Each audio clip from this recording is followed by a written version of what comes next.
Alright guys, TacticalRab again today. Hope you're all doing well and enjoying your day so far. More drama going down last night. Gunless and Clayster going at it big time after the gentleman's agreement drama the last couple of days, but that's not where the Minnesota Rocket drama ends. Standy was revealing that some of the top teams, potentially OpTic Texas, have been skipping warm-up scrims and leaving teams out to dry when it comes to their CDL matches. Probably not an especially uncommon phenomenon, but Standy not especially happy with it and seems to imply that OpTic losing to Rocket the other day might be payback for what they have experienced over the last couple of months. Very much interested in your thoughts in the comments below. Hit the like button if you enjoy. Subscribe if you're new as always. Firstly, quickly on Black Ops 6 here. Rumours on what they're going to do in Nuketown. Obviously, it's a Black Ops game. There's going to be a Nuketown in the game. The question is, how is it actually going to work? It may be one of these strike maps, which is, if you guys remember Crossroads Strike, among others, from Black Ops Cold War, effectively a big map, like a ground war size map, brought down into a smaller version, which was, 6v6 works there really at an absolute maximum. So Nuketown may be one of these kind of like smaller versions. I wonder if therefore they're also going to do like a bigger version of this, but we'll see. Anyway, Nuketown's going to be in the game. This is what Modern Warzone has to say on what they got from the presentation. Wanted to focus on size and time to engagement for a map. Players usually like small to medium size. Always design with competitive in mind. Now, what do we think about this? If any other dev says this, but Treyarch, I don't believe them. And to be fair, the devs often say this anyway. Whether that actually is true or not, I don't know. But to be fair, if there's any dev I would actually believe, it's probably Treyarch on this one. And what they're saying is, or at least the notes that people have taken for the presentation is, they've built these maps with competitive in mind from the ground up, which is, of course, even, look, we might be biased here as competitive COD fans, but let's be real. The best maps in COD history for pubs are almost always the best maps for competitive as well. And that's because if a map is well designed and therefore it plays well in Hardpoint, Search and Destroy among others, it's almost always going to play well for team deathmatch, let's say domination or whatever. So hopefully that turns out to be true. If you guys didn't see this yesterday, Accuracy, it was confirmed that due to a family emergency he's going to be stepping down from the Minnesota Rocket. They confirms this is going to be at least for a couple of games. So it's it's an interesting time for the Minnesota Rocket, right? Because that big match last weekend up against OpTic Texas, they get the victory in 5, they get to 140 points. They're now still not in a great position, but certainly in a good enough position to make it to the World Championship. They're currently 8th in the standings.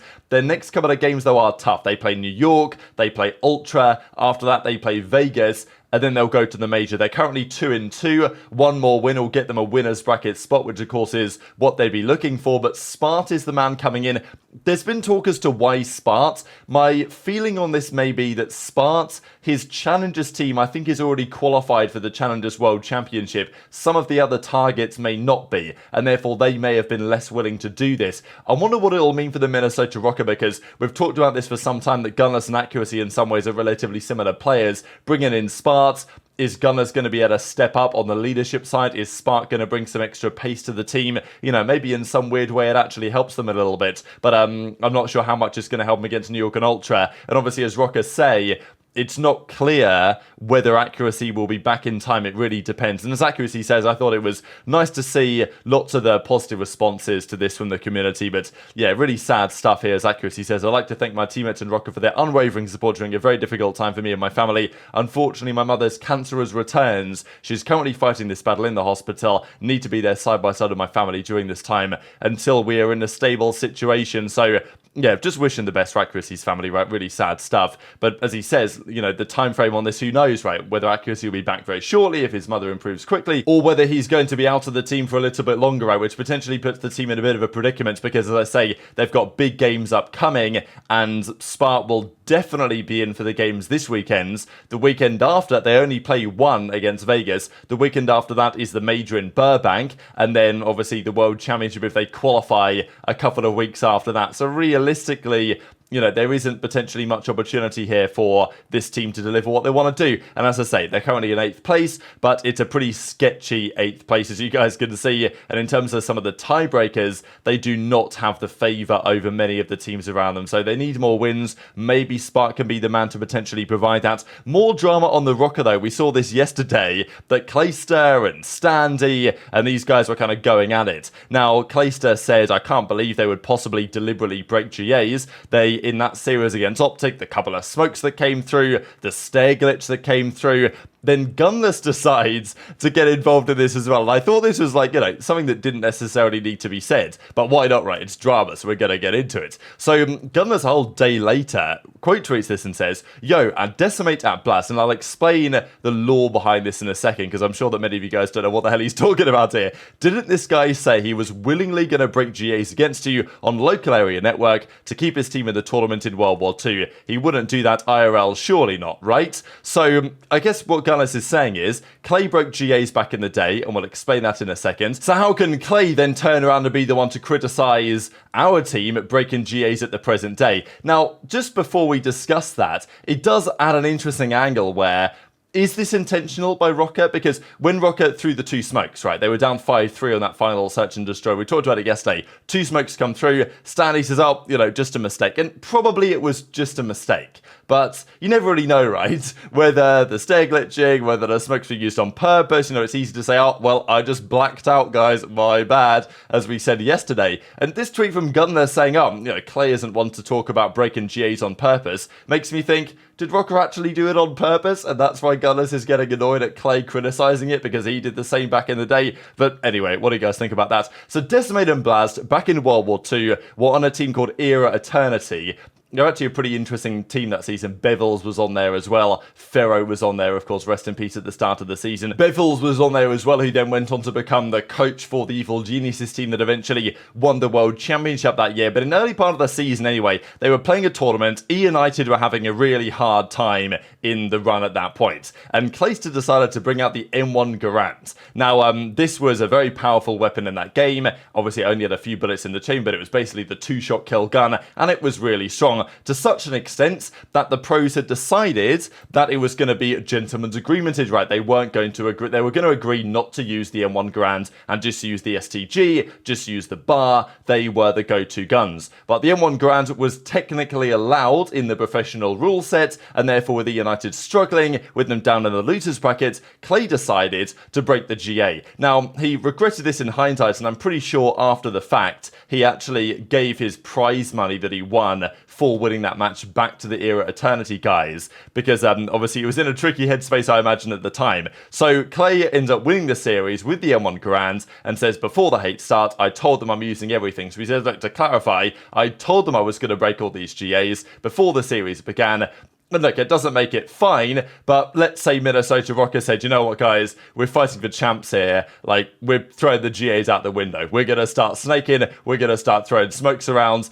And it would be obviously highly criticized, the decision to do that. But at the same time, if you're up front and you say, look, I'm going to be breaking the GAs, guys, so feel free to break them themselves. And then Clay says, with how abysmal we've been playing, we had to do something. Call me a scumbag or petty, whatever you want. I'm not coming to events just to get bodies. So this is March 2018. It's funny that these tweets are still up. Crone's going to cook at him here in the replies. But that's just to explain that the lore behind the Gunless Clayster drama on the present day, just because I know that many of you guys would have come into watching the scene over the last 2, 3, 4 years, maybe even more recently than that, and weren't watching in the days that it was just absolute abject chaos all the time a few years ago. But another big piece of drama coming out of the Minnesota Rocker here on Standy. So the Dope Check show the other day was sensational. We had 3 guests on the show. Standy wanted to come on as well and say his piece on a few things, and he certainly did here on the OpTic Texas side, or at least on certain teams not showing up for warm-up scrim. So when you're not playing a CDL match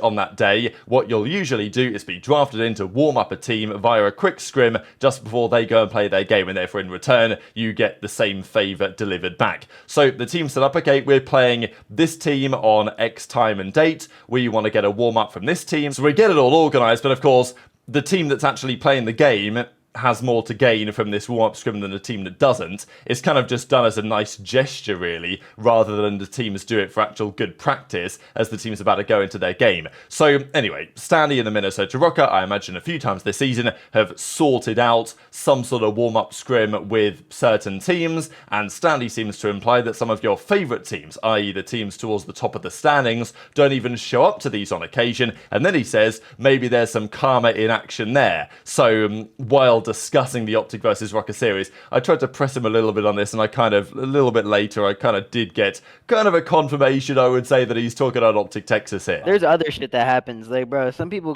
barely even show up for warm-up scrims.